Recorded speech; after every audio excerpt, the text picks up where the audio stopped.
Hi, this is Sam and welcome to Logic. If you've been following my channel for a while, you know that I absolutely love Christmas. I'm a sucker for lights, Christmas trees, and how creative decorators of buildings and venues are.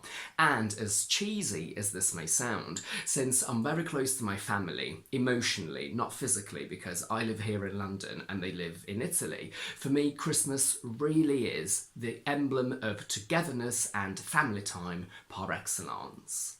Should you wish to get a taste of the Christmas lights that London has to offer, I have a whole video on that over here.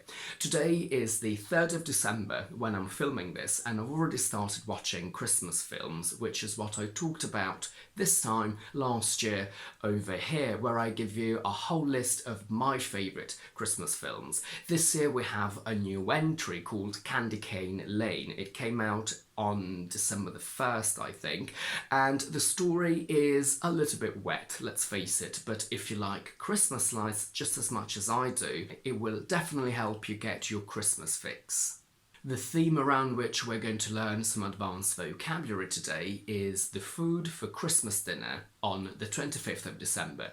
Obviously, there are a lot of variations based on what individual families like and all sorts of dietary requirements, but the most typical and standard food is turkey with all the trimmings. Trimmings are all the little bits that come with the main dish, so vegetables such as parsnips, carrots, roast potatoes, cranberry sauce, gravy, and pigs in blankets. For dessert, we have Christmas pudding, which is basically a mincemeat cake containing dried fruit. Usually you pour brandy over it and you set it alight so the alcohol evaporates and you're left just with the taste of it, and it goes really well with custard or ice cream.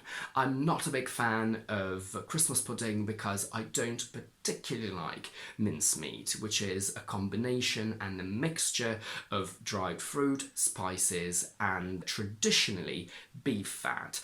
However, nowadays the meat component is often replaced with vegetable shortening.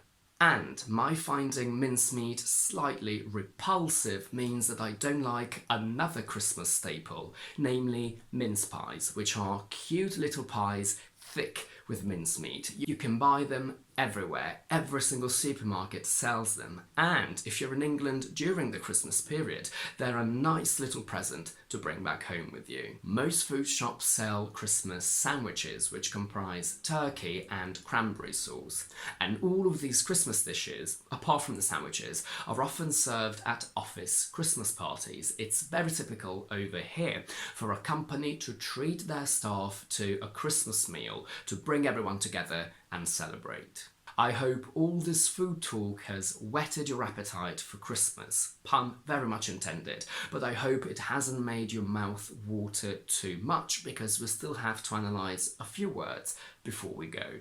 An informal way to say that you feel completely full after overeating is that you're stuffed like a turkey.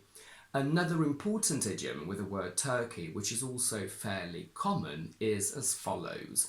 Some people try stopping smoking by gradually paring down the amount of cigarettes they smoke every day. But what seems to be even more effective is to go cold turkey, meaning that one day you smoke 20 cigarettes and the next you smoke 0. So to go cold turkey means to abruptly and completely stop using something, usually a drug or a bad habit, rather than slowly and gradually weaning yourself off it. To talk turkey is an informal American way to say that you talk seriously, frankly and directly about important details. And for more idioms regarding Christmas and with the word turkey, I'll refer you to this video over here. Earlier we mentioned the trimmings, which are the little bits of extra food that go with the turkey. Now, to trim means to make something look tidier by cutting small pieces off it. So what's the difference between trimming your beard and shaving your beard? If you trim your beard, you shorten it. So let's say you have a very long beard up to here, you shorten it and bring it maybe to my length, but I still have some beard on my face. If you shave it, or if you shave it off, you remove it completely so that your clear skin shows. You don't just trim hair or beards, you can also trim a hedge if it's too long and it's blocking out the sunlight. And when you want to give the specific amount that you want to cut off and remove, you can say, for example, about your hair, I just want to trim off ½ an inch. The company is trying to trim costs in order to avoid being put into administration, means that it's trying to reduce and cut costs, and I will let you look up what administration means in this case. The company had to trim the fat by cutting 1/3 of the jobs, or your essay is good but you can trim the fat a bit, means that you can reduce and discard unnecessary things. Her dress had been trimmed with tassels, means that her dress had been decorated by adding things to it. As a noun, it refers to the act of cutting something just a little bit. So your hair needs a trim and you can give your beard a trim. It's also a decoration. She'd added green trim to her dress and it's uncountable. As an adjective, it means slim and healthy, so I keep trim by working out 4 times a week. And I love a trim garden means a neat and well looked after garden. Back to trimmings. Not only are they the extra bits of food that accompany a main dish, like vegetables, for example, but they're also the small pieces that you've cut off something. So when you trim the hedge in your garden, you are left with hedge trimmings to dispose of. Some people may say trim or trims in the plural, but I think trimmings is definitely more common. I don't want to live in a studio flat. I want a big house with all the trimmings. That means that you want a big house with all the extra things that make it look better and complete. Earlier we mentioned mincemeat, which is a mixture of dried fruits, and to make mincemeat out of someone is an informal way to say that you completely defeat them in a fight, argument or match. To mince or mince up means to cut food, usually meat, into very small pieces and usually with a machine. And from this you get the noun mince in British and ground meat in American. So we have beef mince, lamb mince, and you can also transform mince into its past participle and you have mince beef, mince lamb.